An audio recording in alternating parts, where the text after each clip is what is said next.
കർത്താവേ, കരണ്ടും പോയല്ലോ.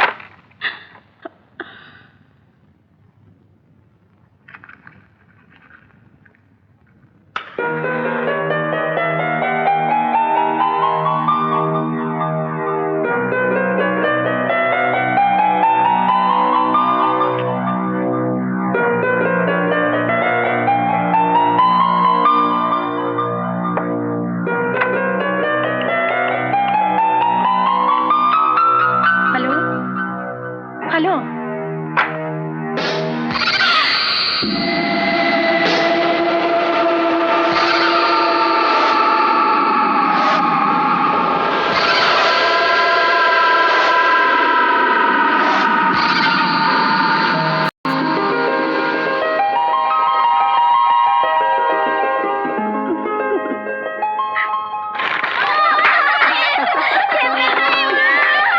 ഞാനങ്ങ് പേടിച്ചു പോയില്ലേ പിള്ളേരെ. കാശ് കാശ്. ഏത് കാശ്? ഏത് കാശോ? മറന്നുപോയോ? ഒന്ന് ഉറങ്ങി എണീറ്റപ്പോഴേക്കും എല്ലാം മറന്നുപോയോ? വെറ്റ് വെച്ച കാശ്. മദറിന് ഏപ്രിൽ ഫുൾ ആക്കിയാൽ 200 മണീസ് തരാമെന്ന് രണ്ടുപേരും പറഞ്ഞല്ലേ? കാശ് കാശ്, എന്നിട്ട് കളിച്ചാ മതി. നിന്റെ കാശിട്. ഇപ്പൊ ഇല്ല, അടുത്ത മാസം തരാം. അയ്യടാ, ഒരു കാര്യം ചെയ്യാം, അടുത്ത മാസം 200 രൂപ കൊടുത്താൽ മതി. ഇതിപ്പോ എന്റെ ഇരിക്കട്ടെ. അയ്യോ, അത് എന്റെ കാശ്. അങ്ങനെ ഇപ്പൊ വേണ്ട, ഓടി ഇവിടുന്ന്.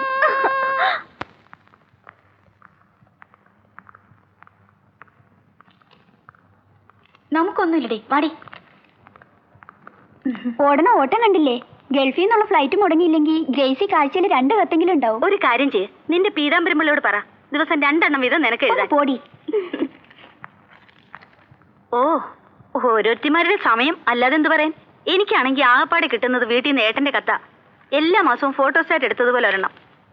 മോളെ, നിനക്ക് സുഖമാണല്ലോ, നീ നന്നായിട്ട് പഠിക്കണം. ഇപ്രാവശ്യം ഏട്ടന്റെ ബുദ്ധിമുട്ട് കൊണ്ട് 500 രൂപയെ കൂടുതൽ അയക്കാൻ പറ്റില്ല. വേറെ നീ എങ്ങനെയെങ്കിലും അഡ്ജസ്റ്റ് ചെയ്യണം. ഡ്രാഫ്റ്റ് ഇതോടൊപ്പം അയക്കുന്നു. തീർന്നു. വായിക്കാതെ തന്നെ എല്ലാം കാണാപ്പാടാ. എന്നാലും വായിക്കും. പാവം, എന്റെ ഏട്ടനല്ലാതെ എനിക്ക് വേറെ ആരാ ഉള്ളത്? നാളെ കാലത്തെ ഡ്രാഫ്റ്റ് മാറണം. എന്നിട്ട് എല്ലാവർക്കും ഒരു പോപ്പിൻ. എന്റെ കർത്താവേ, ഈ മനുഷ്യർക്കൊന്നും വേറെ ഒരു ജോലിയില്ലേ? നേരം വെളുത്ത ഏതെങ്കിലും പ്രൈവറ്റ് ബസ്സിൽ കയറുക, ഇടിച്ച് കയറുക. ഇവർക്കൊക്കെ ടാക്സി പോയാലെന്താ? കാലി ചവിട്ടാതെ പിന്നെ തലേ ചവിട്ടാൻ എന്റെ കാലെത്തോ? ഒന്ന് ഒതുങ്ങിയേ മാറിയിക്കാൻ. ഒരു പ്രൈവറ്റ് ബസ്സാ, പോക്കറ്റിക്കാരുടെ ശല്യമുള്ളതാ. പൈസ സൂക്ഷിച്ചു വെച്ച്. എന്തൊരു ചൂടാ! ഈ ബസ്സൊക്കെ ഒന്ന് AC ആക്കിയാലെന്താ? എടോ, പെണ്ണുങ്ങളുടെ സീറ്റിൽ ഇരിക്കാൻ എനിക്ക് നാണം ആവൂലേ? ഒരു പെങ്കൊച്ചു നിൽക്കുന്നുണ്ടല്ലേ, ഒന്ന് എഴുന്നേറ്റ് മാറിടോ. എടോ, തന്നോടാ പറഞ്ഞൊന്ന് എഴുന്നേക്കാൻ. എന്തെത്ര വലിയ പ്രയാസം, എഴുന്നേക്കടോ.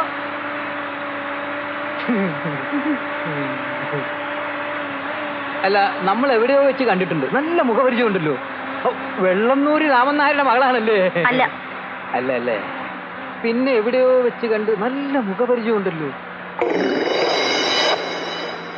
ഏത് ഓഫീസിലാണ് വർക്ക് ചെയ്യുന്നത്? ഇല്ല, ഞാൻ പഠിക്കുക. ഓൾ സയൻസിലായിരിക്കും അല്ലേ? ലോ കോളേജിലാ. അത് ശരി. പേരെന്താ? പേരറിഞ്ഞിട്ട് എന്തിനാ? പരിചയപ്പെട്ടതിൽ വളരെ സന്തോഷം. ആർക്ക് സന്തോഷം? അല്ല, ആ സമയത്തേക്ക് പറയുമ്പോൾ ആളിറങ്ങണം. ആളിറങ്ങാണ്ട് നിർത്തരുത്. എവിടെ കൊണ്ട് നിർത്തുന്നത്? വേറെ ആളെ ഒതുക്കണ്ടോ? മറിയ ഒതുക്കെ കള്ളലോ.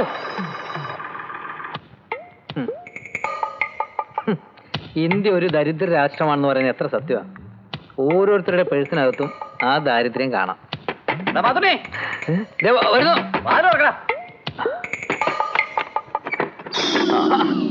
നീയായിരുന്നോ? പിന്നെ നീ എന്താ വിചാരിച്ചത്? ഞാനോർത്ത് നീയായിരിക്കുന്നു. ഇന്ന് എത്ര ഒപ്പിച്ചു? എന്ത് പേഴ്സ്? ഏത് പേഴ്സ്? നാട്ടുകാരുടെ പോക്കറ്റിലെ. ഞാനൊരു പോക്കറ്റ് അടിക്കാരനാണെന്നാണല്ലോ നീ സംശയിക്കുന്നത്? എനിക്ക് സംശയം ഒന്നുമില്ല, ഉറപ്പാ പോക്കറ്റ് അടിയാണെന്ന്. ഞാൻ അതല്ലേ എന്നേ നിർത്തി. ഇവിടെ നല്ലതാ. എന്താണത്? ബെഡ്. അതിന്റെ അടിയിൽ എന്താണെന്ന്? കട്ടില്. അതിന്റെ മുകളിൽ എന്താണെന്ന്? ബെഡും ബെഡ്ഷീറ്റും. അതല്ല ചോദിച്ചത്. അവന്റെ ഗോഡം കണ്ടില്ല. ഇതെന്താടാ? എന്റെ കർത്താവേ, ഇതെല്ലാം ആരാണ് ഇവിടെ കൊണ്ടുവന്ന് വെച്ചത്? നീയാണല്ലേടാ? നീ നന്നാവൂലടാ. നിന്നോട് ഞാൻ പല പ്രാവശ്യം പറഞ്ഞിട്ടുള്ളതല്ലേ, ഈ പാവങ്ങളുടെ ഒക്കെ പോക്കറ്റ് അടി നിർത്തിയിട്ട് വല്ല കള്ളപ്പണക്കാരന്റെയോ കരിഞ്ചന്തക്കാരന്റെ ഒക്കെ കയ്യിൽ നിന്ന് മോഷ്ടിച്ചാൽ മതിയെന്ന്. ബസ്സിൽ കയറി പോക്കറ്റ് അടിക്കാന് ഞാൻ ശീലിച്ചിട്ടുള്ളൂ. കള്ളപ്പണക്കാരനും കരിഞ്ചന്തക്കാരനും ഒക്കെ യാത്ര ചെയ്യുന്നത് ഫ്ലൈറ്റിലല്ലേ? നിനക്ക് അത്രയ്ക്ക് നിർബന്ധമാണെങ്കിൽ നീ എനിക്കൊരു ഫ്ലൈറ്റ് ടിക്കറ്റ് എടുക്കുക. നാളെ മുതൽ ഞാൻ ഫ്ലൈറ്റിൽ കയറി പോക്കറ്റ് അടിച്ചോളാം. എന്താ? ആണുങ്ങളെക്കാൾ ഭേദം പെണ്ണുങ്ങൾ തന്നെ. കുറച്ച് രൂപയുണ്ട്. ഇതെന്താ പ്രേമലേഖനം? കണ്ടേ? വേണ്ട വേണ്ട വേണ്ട വേണ്ട. നീ അങ്ങനെ പാവങ്ങളുടെ പ്രേമലേഖനം ഒന്നും വായിക്കണ്ട. നീ വല്ല കള്ളപ്പണക്കാരന്റെയും കരിഞ്ചന്തക്കാരന്റെയും മകളുടെ ഒക്കെ പ്രേമലേഖനം വായിച്ചാ മതി. Yes, Mayadevi, Little Flower Ladies Hostel. നിക്ക്, പ്രിയ പെങ്ങൾക്ക്. ഇത് പ്രേമലേഖനം ഒന്നുമല്ല, ഇത് അവളുടെ വീട്ടിൽ നിന്ന് അയച്ച കത്ത. എന്നാ നീ തന്നെ വായിച്ചോ. പ്രിയ പെങ്ങൾക്ക് അയച്ച കത്ത് കിട്ടി. ഇപ്രാവശ്യം 500 രൂപ അയച്ചു തരാനേ നിവൃത്തിയുള്ളൂ. എന്റെ കഷ്ടപ്പാടുകൾ നിനക്കും അറിയാവുന്നതല്ലേ. നീ എങ്ങനെയെങ്കിലും അഡ്ജസ്റ്റ് ചെയ്യണം. നീ LLB പാസ്സായി കഴിയുമ്പോൾ നമ്മുടെ കഷ്ടപ്പാടുകളൊക്കെ മാറും. നന്നായി പഠിക്കണം. നിർത്തട്ടെ, സ്വന്തമായിട്ട്. പാവം വളരെ കഷ്ടപ്പെട്ട് LLBക്ക് പഠിക്കുന്ന കുട്ടിയാ. നീ കാണിച്ചത് വലിയ ചതിയായിപ്പോയി. അയ്യടാ, ഒരു പെണ്ണിന്റെ കാശാണെന്ന് അറിഞ്ഞപ്പോ അവന്റെ ഒരു സഹതാപം കണ്ടില്ലേ? അതുകൊണ്ടല്ലടാ, എനിക്ക് ഇതുപോലൊരു പെങ്ങളുള്ളതാ. നിനക്കറിയില്ലേ കൊച്ചമണിയെ? പാവം, എപ്പോഴും അവൾക്ക് ഓരോ അസുഖമാണ്. നീ ഈ പണം ഉടനെ ആ കുട്ടിക്ക് തിരിച്ചു കൊണ്ടുപോയി കൊടുക്കണം. പിന്നെ ഞാൻ കഷ്ടപ്പെട്ട് ജോലി ചെയ്തുണ്ടാക്കി 500 കൊണ്ട് തിരിച്ചു കൊടുക്കാനോ? നീ ഒന്ന് പോടാ.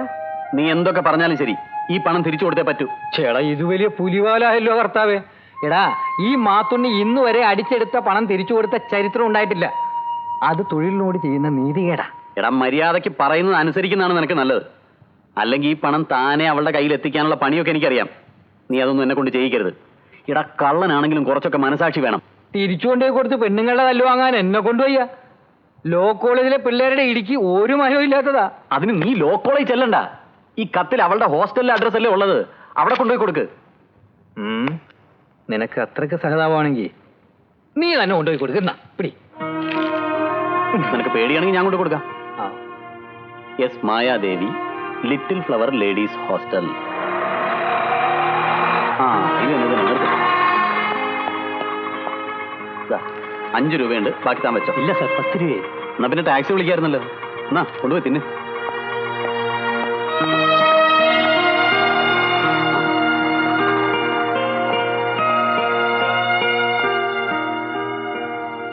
May I come in? ആരാ? ആരാ ഈ മായാദേവി? എന്താ? അല്ല, ഞാൻ ഇന്നലെ ബാങ്കിൽ നിന്ന് 5 ലക്ഷം രൂപ എടുത്തിട്ട് എൻ്റെ ഫോറിൻ കാറിൽ കയറുമ്പോൾ വഴിയിലൊരു പേഴ്സ് കിടക്കുന്നു. അപ്പൊ ആ പേഴ്സിന്റെ അകത്തൊരു കത്തെന്ന് മനസ്സിലായി അത് ഇവിടെ താമസിക്കുന്ന കുട്ടിയുടേതാണെന്ന്. അപ്പൊ പിന്നെ അത് തിരിച്ചു തരാൻ വേണ്ടി വന്നതാ. അതെ, താങ്ക് യു. വളരെ നന്ദിയുണ്ട്. ഇക്കാലത്ത് ഇതുപോലുള്ള സത്യസന്ധരായ ആളുകളെ കാണാൻ വലിയ ബുദ്ധിമുട്ടാ. എന്റെ സിസ്റ്റർ മായാദേവിയോട് വരാൻ പറയൂ. പേഴ്സ് നഷ്ടപ്പെട്ടതിൽ ആ കുട്ടി ഇന്നലെ മുതൽ വളരെ വിഷമത്തിലാ. ഇതെന്റെ കണ്ണി പെട്ടില്ലായിരുന്നെങ്കിൽ വേറെ വല്ല കള്ളന്മാരും കൊണ്ടുപോയേനെ. ശരിയാണ്, പക്ഷെ ബസ്സിൽ വെച്ച് ബാഗ് കീറി ആരോ മോഷ്ടിച്ചതാണെന്നാണല്ലോ മായാദേവി പറഞ്ഞത്. പിന്നെ ഇതെങ്ങനെ റോഡിൽ വന്നു? അങ്ങനെയാണോ? എന്നാ പിന്നെ ഇത് മോഷ്ടിച്ചവന്റെ കയ്യിൽ നിന്നും അറിയാതെ നഷ്ടപ്പെട്ടതായിരിക്കും. എല്ലാം ദൈവത്തിന്റെ ഒരേ കളികളല്ലേ സിസ്റ്റർ? എന്താ സിസ്റ്റർ? മായയുടെ പേഴ്സ് ഇദ്ദേഹത്തിന് വഴിയിൽ കിടന്ന് കിട്ടി. പേഴ്സ്. Thank you sir. മായ എന്ത് ചെയ്യുന്നു? LLB ഫൈനൽ ഇയറാ. പഠിക്കാൻ വളരെ മിടുക്കിയ. എന്നാലും ലോ കോളേജിലെ വികൃതിത്തരങ്ങൾ അല്പം കയ്യിലുണ്ട്.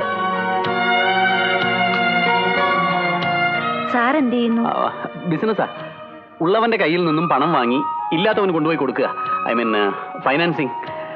അച്ഛന് വേറെയും പല ബിസിനസ്സുകളുണ്ട്. ഏക മകനായതുകൊണ്ട് എല്ലാം ഞാൻ തന്നെ നോക്കി നടത്തണം. കുഴപ്പമില്ല. ഈ തിരക്കിനിടയിലും ഇതിന് സമയം കണ്ടെത്തിയതിൽ സന്തോഷമുണ്ട്. എത്ര തിരക്കുണ്ടെങ്കിലും എന്തെങ്കിലുമൊക്കെ നല്ല കാര്യങ്ങൾ ചെയ്യാനും പാവങ്ങളെ സഹായിക്കാനും ഒക്കെ ഞാൻ സമയം കണ്ടെത്താറുണ്ട്. ഞാൻ ജന്മന അങ്ങനെ ആയിപ്പോയി. അങ്ങനെയാണെങ്കിൽ സാർ മറ്റൊരു സഹായം കൂടി ഞങ്ങൾക്ക് ചെയ്യാമോ? എന്താ? മടിക്കണ്ട, എന്ത് വേണമെങ്കിലും ചോദിച്ചോളൂ. ഞങ്ങളുടെ ഓർഫനേജ് പണിയാനുള്ള ഫണ്ടിലേക്ക് ഒരു വലിയ സംഖ്യ സംഭാവനയായി തരണം. ഓ, അതിനെന്താ, ഒരു നല്ല കാര്യത്തിനല്ലേ, തരാം. സാറിന്റെ പേര് ചോദിക്കാൻ മറന്നു. ഞാനും മറന്നു പറയാൻ. ഗോപിനാഥൻ. ഗോപിന്ന് വിളിച്ചാലും മതി. പണം വാങ്ങാൻ എവിടെയാ വരേണ്ടതെന്ന് പറഞ്ഞാ? അയ്യോ, അത് വേണ്ട, പണം ഇങ്ങോട്ട് എത്തിക്കാം. അച്ഛൻ ബാംഗ്ലൂർക്ക് പോയിരിക്കുക. ഇതുപോലൊരു നല്ല കാര്യത്തിനാണെന്ന് അറിഞ്ഞാൽ അച്ഛൻ തന്നെ പണം ഇങ്ങോട്ട് കൊണ്ടുവന്ന് തരും. എന്നാ ഞാൻ ഇറങ്ങട്ടെ. ശരി. എന്റെ വണ്ടി വർക്ക്ഷോപ്പിൽ കൊടുത്തിരിക്കുക. ഈ ഫോറിൻ സ്പെയർ പാർട്സ് ആയതുകൊണ്ട് കണ്ണ് തെറ്റിയ അവന്മാരടിച്ച് മാറ്റിക്കളയും. എല്ലാ മേഖലയിലും ഇപ്പൊ കള്ളന്മാരാ. വരട്ടെ. ശരി.